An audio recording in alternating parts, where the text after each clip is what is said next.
नानीलाई सुताउनेको चक्करमा आज मलाई यस्तो हुन्छ भनेर मैले सोचेको पनि थिएन। सो हेलो एभ्रिवान, वेलकम छ मेरो न्यू डे 4 मिनी भ्लगमा। आशा राख्छु तपाईँ सबै सन्चै हुनुहुन्छ होला अनि म पनि सन्चै छु। अनि सबैलाई राधे राधे नमस्कार टोकिदिएँ। अनि मलाई चाहिँ धेरै माया धेरै सपोर्ट गर्नु होला, किनकि जुन हिसाबले म भिडियोहरू बनाउँछु उन हिसाबको चाहिँ भ्युज आउँदैन, एङ्गेज बढ्दैन।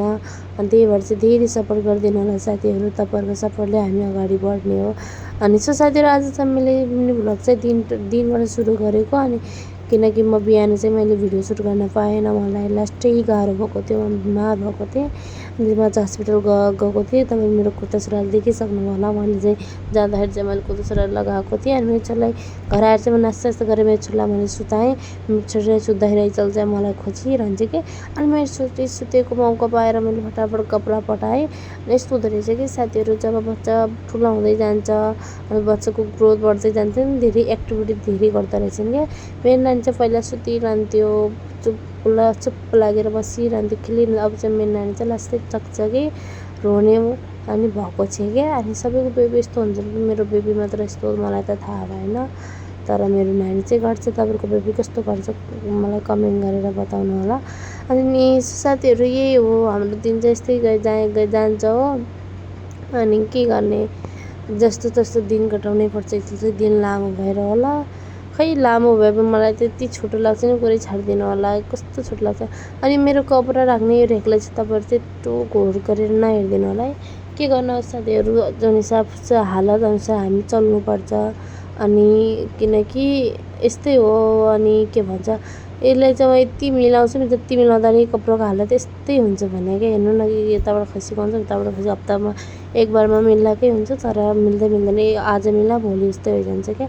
अनि एउटाले मिलाउने अरूले बिगार्ने भएपछि थोरै न राम्रो हुन्छ त। सबैले मिलाएको छ भने उसलाई फोकस सबैले गर्नुपर्छ क्या।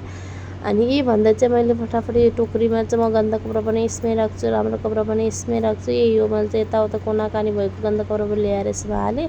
यति गन्दा कपडा त हुँदैन नि, किनकि म सधैँ कपडा धोइरहन्छु साँझखेरि चाहिँ। अनि धेरै अब जति कट्टा गरे उति नै हुन्छ न साथीहरू। त्यही भएर चाहिँ मैले फटाफट सबै कपडाहरू कहाँ छन् भनेर म सबै यो टोकरीमा हालेँ साँझो धुनको लागि चाहिँ। अनि एकै ठाउँमा भए चाहिँ अब जब धुने टाइममा खोज्न पनि नपरोस् क्या। त्यसरी यो सुट लगाएर चाहिँ मलाई यस्तो झ्याउ भएको थियो। त्यसपछि मैले फटाफट कपडा चेन्ज गर्नको लागि म त्यो बिहान जुन कपडा लगाएको थिएँ त्यही कपडा लगाएँ। यस कम्फर्टेबल हुन्छ नि घरमा बस्दा, सुटमा कुर्ता सुरुवालमा बस्ने मनै गर्दैन। यो टी सर्ट चाहिँ पहिला यति टाइट हुन्थ्यो मलाई, अब चाहिँ मलाई त्यो ढिल्ला भइसक्यो कि, म थोरै कमजोर भइसकेको छु। अनि त्यसपछि मैले अब यस्तो हुन्छ नि, बच्चा फिट गर्छ नि, मेन चाहिँ नानी खान्छ। त्यही भएर चाहिँ मलाई थोरै एनर्जी फिल गर्नको लागि चाहिँ मैले काजु बदाम ल्याएँ। अनि ल्याउनु भएको त्यसको बाबालाई कि मैले त ल्याएँ, यसको बाबा ल्याइदिनु भएको थियो। अनि त्यो खाएँ मैले। अनि त्यसपछि मैले दबाईमा बिमार लास्टै भएको थियो, रातभरि मलाई लास्टै बुखार आएको थियो, मलाई लास्टै फिभर भएको थियो।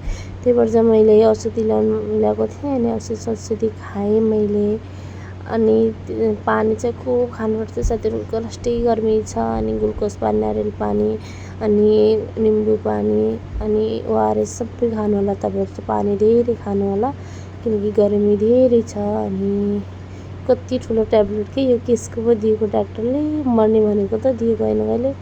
अनि मैले चाहिँ फटाफट दबाईहरू खाएँ। त्यसपछि यसलाई चाहिँ मैले ग्लुकोज पानीले पनि यो बोतल भरेँ, किनकि लास्टै गर्मी छ शरीरमा। अनि बिपी चाहिँ घटेको, मेरो चाहिँ लास्ट बिपी घटेको थियो।